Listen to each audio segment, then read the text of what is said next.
하나님 말씀 나누겠습니다. 창세기 41장 37절부터 57절입니다. 유일한 대안이란 제목으로 하나님 말씀 나누겠습니다. 유일한 대안입니다. 여러분, 유일한 대안이 누구시죠? 네, 예수님입니다. 그죠? 예수님. 우리가 지금 요셉의 이야기 살펴보지만 요셉의 이야기는 누구를 예표한다고 했어요? 예수님. 그죠? 예수님 이야기. 그래서 오늘 본문에 보니까 이제 요셉이 이 애굽의 지금 위기가 유일한 대안이 요셉이 되고 있어요. 요셉이. 그래서 바로가 꿈을 꿨는데 첫 번째 7년은 풍년이지만 그 다음의 해부터 시작되는 해부터는 7년 동안 흉년. 근데 흉년이 너무 심해서 풍년이 다 잊혀질 만큼 그 정도로 흉한 정말 흉년이 찾아서 애굽이 망하게 될 것이다 라고 하는 꿈이었습니다. 거기에 대한 대안이 요셉이 된 거죠. 꿈도 해석할 뿐더러 대안까지 있는 요셉. 그래서 오늘 보니까 바로가 총리를 임명할 수밖에 없어요. 그죠? 한번 읽어봅시다. 37절 시작. 바로와 그의 모든 신하가 이 일을 좋게 여긴지라 바로가 그의 신하들에게 이르되 이와 같이 하나님의 영에 감동된 사람을 우리가 어찌 찾을 수? 바로가 또 요셉에게 이르되 내가 너를 애굽 온 땅의 총리가 되게 하노라 하고 이렇게 총리를 드디어 임명하는 장면이 드디어 등장을 합니다. 총리가 되는 거죠. 그러니까 구원자가 되는 겁니다. 그죠? 구원자가. 오늘 무슨 얘기를 좀 해볼까 하냐면 요셉이 총리가 될 수밖에 없는 이유를 좀 같이 얘기해보고자 합니다. 두 가지로 얘기를 좀 해볼게요. 첫 번째는 뭐냐면 여기 아까 전에 보니까 바로가 뭐라고 고백하냐면 38절에 이와 같이 하나님의 영에 감동된 사람을 우리가 어찌 찾을 수 있겠느냐 이거였어요. 하나님의 영에 감동됐다는 거. 이게 첫 번째예요. 요셉이 총리가 될 수 있었던 첫 번째는 하나님의 영에 감동된 사람. 여러분, 하나님의 영에 감동된 사람이 어떤 사람일까? 우리가 디모데후서 3장에 잘 알고 있습니다. 그죠? 모든 성경은 하나님의 감동으로 된 것으로 교훈과 청년과 바르게 하건가 의로 교육하기에 유익하니 이렇게 말씀했어요. 믿으시나요? 예, 여러분, 제가 이전에도 말씀드렸지만 꿈은 뭐라고 했어요? 말씀이라고 했습니다. 요셉은 말씀을 가진 자이기 때문에 말씀을 가지고 그 말씀을 해석할 수 있는 자, 하나님의 말씀으로 해석하는 자, 자기의 시각으로 해석하는 게 아니라 하나님의 말씀으로 해석해내는 자이기 때문에 이건 하나님의 영에 감동된 사람이다 이렇게 얘기를 하는 거예요. 여러분, 하나님의 말씀을 가진 자는 하나님을 기대하는 자입니다. 하나님 말씀을 가진 자는 하나님을 기대한다고요. 그러니까 벌써 딱 보면 알아요. 하나님을 기대하지 않는 사람은 벌써 말씀에 흥미가 없습니다. 왜냐하면 하나님께서는 우리에게 어떻게 소통하냐면 말씀으로만 소통하기 때문에. 맞습니까, 여러분? 하나님은 말씀으로만 소통해요. 우리가 하나님의 마음을 어찌 알 수 있을까? 말씀으로 알 수 있다는 거예요. 그러니까 하나님을 기대하는 사람은 벌써 말씀에 대한 기대가 있어요. 설렘이 있다고요. 근데 말씀에 대한 기대가 없어요. 말씀이 들려와도 그게 무슨 소리인지 모르고 벌써 말씀 시간이 멍해요. 생각도 멍해요. 얼굴 보면 알거든요. 멍해가지고 이 말씀이 지금 나한테 들려오고 있는데도 그 말씀을 듣고자 하는 어떤 기대치가 전혀 없어요. 그 사람은 하나님께 기도하는 것처럼 보여도 그건 하나님을 기대하는 게 아닙니다. 기도하는 게 아니에요. 하나님이 지금 입으로 지금 이 메시지를 좀 주고 우리 인간의 어떤 귀로 들려올 수 있도록 하나님 메시지 주고 있는데 그 메시지에 대한 어떤 설렘이 없다면, 기대가 없다면 이게 어떻게 하나님께 기도하는 거고 하나님께 기대하는 거겠어요? 여러분과 저는 오늘도 하나님 말씀을 기대했으면 좋겠어요. 그래서 여러분 큐티를 열 때도 오늘 하루의 큐티를 열 때도 하나님 오늘 하루 저에게 어떤 말씀을 들려주고자 원하십니까? 여러분 신기한 게 있습니다. 많은 분들이 간증을 하지만 똑같은 여기에 메시지가 전달되어도 여러분들에게 꽂히는 메시지들이 있어요. 그죠?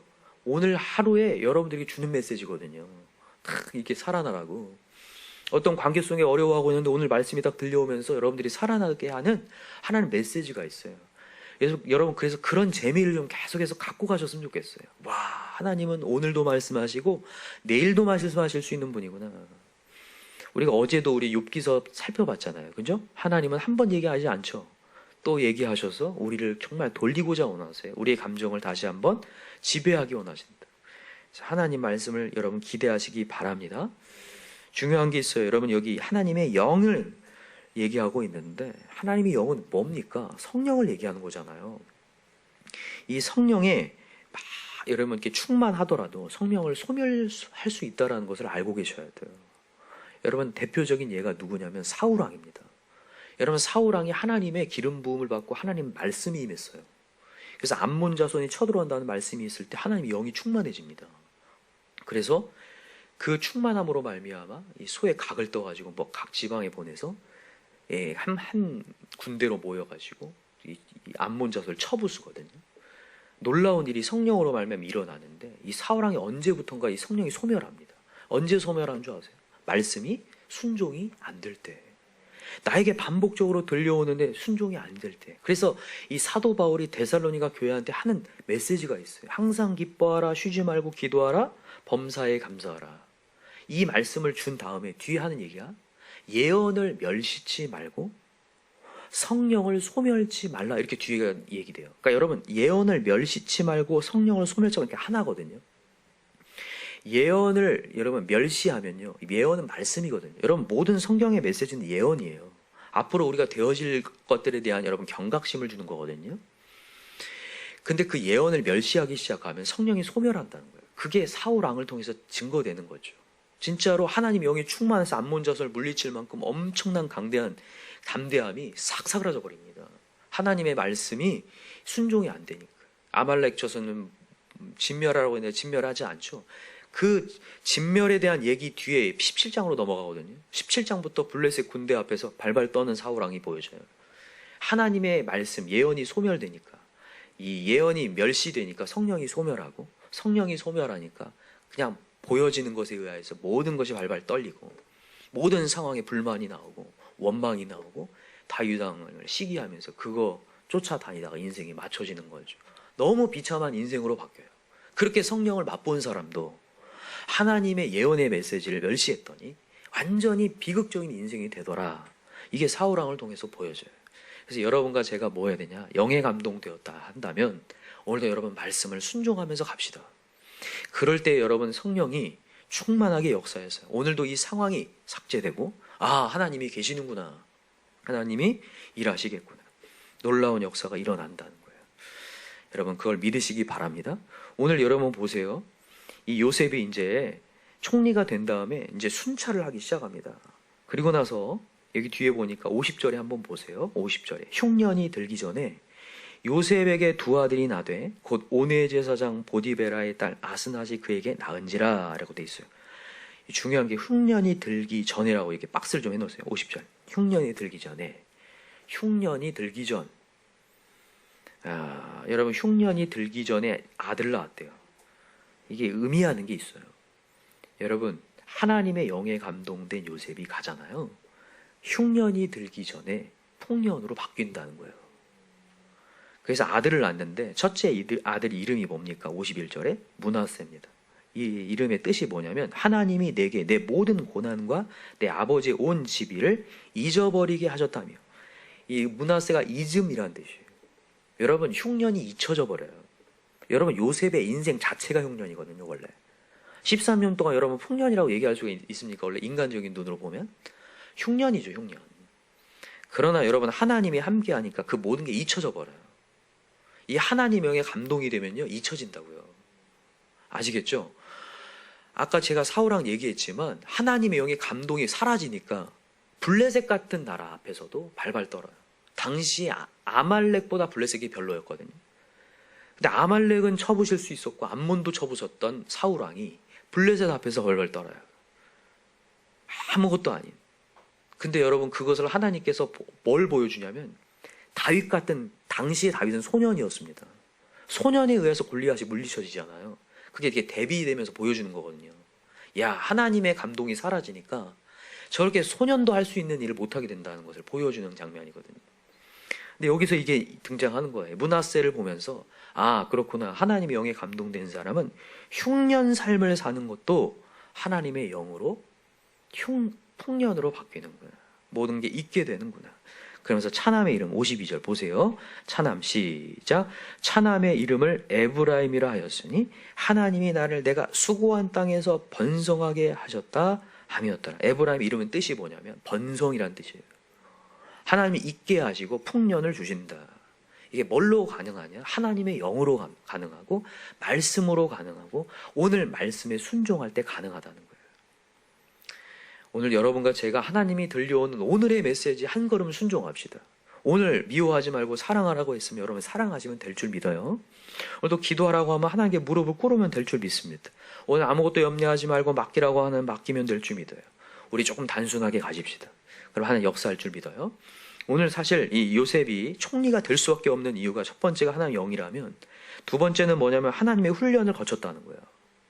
여러분 지금 바로가 요셉의 꿈을 해석해 주는 것으로 말미암아 너무 감동되어가지고 즉흥적으로 이게 총리를 시킨 것 같아 보여도 여러분 시켜놔 보면 알아요. 그 자리를 지키는 게 쉬운 게 아닙니다. 여러분 이렇게 지나다니다가 장사를요 오랫동안 그 자리를 유지한다는 게 실력이에요. 단순히 나는 저 장사를 한 1년 했습니다. 이게 실력이 아니라 그 자리를 지킬 수 있는 게 실력이거든요. 요셉이 총리가 된 게 문제가 아니라 총리로서의 역할을 감당하고 그 자리를 지킬 수 있다는 게 실력이거든요. 여러분 이런 얘기 들어보셨죠? 왕관의 그 무게를 견디라 이런 말 들어보셨죠? 왕이 되는 게 문제 아니라 그 왕관이라는 무게가 엄청나다는 거예요. 책임감이. 그 나라를 다스려야 되기 때문에. 근데 그것이 훈련 없이는 안 된다는 거예요. 사람들이 착각을 합니다. 예수 믿는 사람의 착각 중에 하나가 뭐냐면 하나님이 갑작스럽게 아무것도 안 했는데 갑작스럽게 날 이렇게 높은 자리에 올려줄 수 있다고 착각을 해요. 절대 그렇지 않습니다. 제가 주일날 호련히 얘기했지만 호련히의 역사는요. 눈물 흘리며 씨를 뿌릴 때 역사하는 거죠. 왜 호련히라고는 것이 우리에게 찾아오냐면 때와 시기를 몰라서 호련히인 거예요. 그죠? 우리는 그 시기를 모르니까 그냥 하나님이 순종하라고 해서 순종하며 갔더니 어느 순간 갑자기 그 역사가 일어나더라의 훈련이거든요. 그래서 여러분과 제가 해야 될 게 뭐냐면 하나님의 훈련 과정 가운데 그것을 세월을 아끼며 지켜갈 필요가 있어요. 최선을 다해서. 여러분 요셉은요 최선을 다했다는 거예요. 보디발의 집에 팔려갔습니다. 팔려가서 종살이로서 한탄하며 산 게 아니라 정말 하나님이 주시는 자리에서 최선을 다했어요. 얼마나 최선을 다했는지 이게 보디발 아내가 정말 자기를 꼬드리고 그럴 때에도 그것을 끊어낼 만큼 충성을 다했던 사람이에요. 정말 하나님 앞에서 그 일을 정말 최선을 다해서. 근데 나중에 봤더니 이 보디발의 집에서 일했던 것들이 얼마나 행정적인 업무들을 처리할 수 있었고 당시 애굽의 문화를 익힐 수 있었고 애굽의 언어를 익힐 수 있었고 게다가 또 여러분 종들 가운데 지금 제일 높은 위치에 올려놨었거든요. 보디발의 집에서. 밑에 사람을 부릴 수 있는 여러분 어떤 자리에 올라갔을 때에 밑에 사람 부리는 게 그렇게 어렵거든요. 제일 사실 인간에게 어려운 것은 인간 관계입니다. 맞죠? 우리가 아무리 실력이 있어도 관계가 무너지면 다 무너지는 거거든요. 근데 이런 보디발의 집에서 종살이를 하면서도 하나님께서 주신 자리를 다 지켜냈다는 거예요. 감사하게도. 또 하나는 뭐냐면 여러분 감옥에 갇혔을 때에는 왕궁에 대한 문화를 익히고 이제 아랫사람 부리는 거 말고 윗사람을 섬기는 걸 배웠어요. 그죠? 왕궁에서 범죄한 사람들을 잡아다 놨잖아요. 이 보디발의 집에다가 그 감옥에다가 보디발의 그 감옥에다가 그때에 그 왕궁에서 일했던 사람들에 대한 것들을 다 배우고 그들을 섬기는 것들을 배웠어요. 그랬더니 총리가 되었을 때도 윗사람이든 아랫사람이든 다 다스릴 수 있는 힘이 됐다는 거예요. 더 놀라운 건 뭐냐면 요셉은 사실 자진해서 그 일을 한 건 아니라는 거예요. 몰라요. 요셉은 자기가 총리가 될 것도 모르고 이거 훈련 다 끝나면 난 총리 될 거야 이렇게 하고 훈련받은 게 아니라는 거예요. 여러분과 제가 어떠한 일이 주어지잖아요. 하나님 일이 주어지는데 여러분 하나님이 우리에게 되게 자세히 설득하지 않습니다. 그냥 믿음으로 내가 오르니까 한번 가봐라 해요. 그래서 여러분 혹시나 여러분들이 고개가 끄덕여지지 않더라도 하나님의 말씀이 던져질 때 그냥 하나님 믿고 가시면 좋겠어요. 이렇게 여기셔야 돼요. 하나님은 선하시다. 여러분 우리 교회에 지금 통독을 하고 말씀을 암송을 하고 기도를 하고 릴레이 기도하고 어떤 분들은 이걸 왜 해야 되는지 모를 수 있는데 여러분 하나님 선하십니다. 나에게 시키시는 이유가 있어요. 그거 감당할 때 역사가 돼요. 어떤 선교사님이 이런 고백하시더라고요. 자기가 정말 열의가 있었다는 거예요. 자기는 그냥 외국 땅에 나가서 정말 예수 복음 전하는 것에 열의가 막 있었다는 거예요. 근데 하나님이 안 보낸다는 거예요. 계속 안 보낸다는 거예요. 나중에 알고 봤더니 하나님이 왜 안 보내냐. 지금 보이는 목회자에게 순종하고, 지금 강단의 말씀에 순종하고, 하나님께 순종하는 것을 배우게 하려고 하나님께서 안 보내셨다는 거예요. 나중에 깨닫고 나니까 진짜 자기는 열의만 있었지, 지금 오는 하나님의 오늘 나에게 주어지는 메시지 앞에는 순종이 안 되고 있었다는 거예요. 그냥 비전만 있고 꿈만 있고 열정만 있었지, 오늘 들려오는 메시지, 선교의 현장을 가보면 진짜 오늘의 메시지가 없으면 살 수 없는 곳이거든요. 하나님이 내가 오늘 들려주는 메시지 없으면 내가 그냥 피엄들 수밖에 없는 곳인데, 하나님이 그 순종시켰다는 거예요. 지금 요셉도 사실 그래요. 행정도 그렇고 모든 것도 배우게 하셨지만 제일 중요한 것은 정말 하나님은 오리심을 믿고 그냥 그 자리에서 오늘 하루를 버텨내면서 도전에 수용하면서 세월을 아끼면서 최선을 다하는 거예요. 여러분, 우리 세월을 아끼고 오늘 하루 하나님이 주어진 거 최선 다합시다. 우리 학생들은 정말 지금 이 순간이 정말 학생으로서 배우는 시간이기 때문에 최선을 다해 선용하여서 열심히 배울 필요가 있어요. 진짜 열심히. 하나님이 나중에 그것을 어떻게 쓸지 모르겠어요. 이 총리가 되어서 이렇게 요셉이 쓸지 누가 알았겠냐고요. 근데 그게 다 쓰임을 받는다는 거죠. 근데 이 세월을 아끼지 않고 하나님이 주신 시간, 이 도전장 앞에 이걸 수용하지 않고 계속 이렇게 저렇게 자기의 삶을 가니까 아무것도 이루어질 수 없는 거라는 거예요. 그래서 여러분 기억하시기 바랍니다. 하나님의 훈련, 하나님은 그냥 생뚱맞게 그냥 올려놓는 게 아니라 훈련 과정을 통해서. 여러분, 모세도 80년을 훈련하신 거죠. 아시나요? 80년 동안, 그죠? 한 번이 아니라 왕궁 한 번 훈련, 광야 한 번 훈련. 요셉도 종살이 훈련, 감옥살이 훈련. 하나님께서 이렇게 훈련을 시켜서 우리를 하시는 것처럼 여러분들 오늘 내가 왜 이런 곳에 있고 내가 왜 이런 걸 해야 되나, 이럴 때에 하나님은 선하시다. 그리고 나는 오늘 최선을 다해서 하나님 말씀에 오늘 들려오는 도전장 앞에 순종하겠노라. 그럴 때 역사가 될 줄 믿습니다. 오늘 말씀처럼 정말로 하나님의 역사가 시작이 되죠. 53절 보니까 애굽 땅에 7배 풍년이 그치고 요셉의 말과 같이 7배 흉년이 들기 시작하며 각국에는 기근이 있으나 애굽 온 땅에는 먹을 것이 있더니. 이게 누구로 말미암아 그런 겁니까? 요셉. 하나님의 영으로 감동한 사람으로 말미암아 흉년이 풍년되는 역사. 여러분, 지금 아까 전에 우리가 처음 서두에 유일한 대안이 예수라고 얘기했는데, 여러분, 예수를 품고 있는 우리가 유일한 대안입니다. 우리 가정이 내가 평가하기에 흉년 같아 보여도 여러분, 내 안에 예수가 있으면 우리로 말미암아 우리 가정은 풍년될 줄 믿어요. 그걸 믿으시기 바라요. 지금 우리의 자녀들이든 뭐든 지금 이 시기는 흉년이구나 하더라도 여러분, 우리의 간절한 기도와 우리가 정말 최선을 다해서 하나님 앞에 살고 있잖아요. 풍년이 돼버립니다. 여러분, 열왕기 상하가 왕들의 얘기인데 왕이 어떻게 하느냐에 따라서 백성들이 달라져 버려요. 나라가 흥망성쇠가 달라져 버립니다. 여러분과 제가 내 안에 예수라는 유일한 대안을 품을 때 풍년되는 역사 일어날 줄 믿습니다. 오늘도 우리가 순종합시다.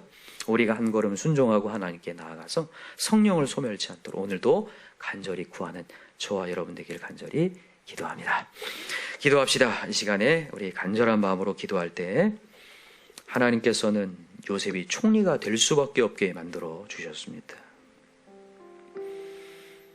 인간의 힘으로 할 수 없는 일을 하나님의 영이 충만하여서 하나님의 일들을 해석할 수 있게 하시고 대안도 주셨습니다. 그냥 된 게 아니라 하나님께서 주시는 미션들, 그때그때마다 주시는 말씀들에 순종하며 나아갔더니 영이 소멸치 않고 충만한 영으로 해석도 하고 대안도 제시하고 흉년 같은 인생을 풍년으로 바꾸는 놀라운 소망의 존재가 되었음을 보았습니다. 우리의 가정, 우리의 인생, 때로는 흉년이라고 생각할 때 있지만, 지금 코로나 기간 흉년이라고 생각할 수 있지만 유일한 대안 대신 예수가 있는 순간 다 풍년될 줄 믿습니다. 오늘도 하나님이 주신 말씀 하나하나 순종하는 역사 일어나게 해달라고, 또다시 내 자아를 좀 꺾을 수 있게 해달라고, 열정만 있지 하나님이 오늘 들려주는 메시지에 내가 혹시나 순종하지 않고 있는 것은 아닌가, 혹시나 난 또 오늘도 내 욕정대로 내 삶을 살고 있는 것은 아닌가, 오늘도 내 자아를 꺾고 주님 앞에 순종하는 역사가 일어나게 해달라고. 우리 교회에 좀 더 릴레이 기도자들이 많아졌으면 좋겠습니다. 우리 교회에 정말 기도의 소리가 더 풍성해졌으면 좋겠습니다. 정말 예배 세우는 예배 열정자들이, 지금 우리 교회 강단에서 맺혀지는 메시지는 외쳐지는 메시지는 기도입니다. 수요일도 우리 주기도문의 메시지가 전달되고 있는데 하나님께 무릎을 꿇으라는 겁니다. 정말 기도하는 사람들 하나질 수 있도록 우리 시간에 주여 삼창 간절히 부르고 기도합시다. 주여 주여 주여. 하나님 아버지 감사합니다. 오늘 우리 교회에 하나님께서 또다시 말씀하여 주시니 감사합니다.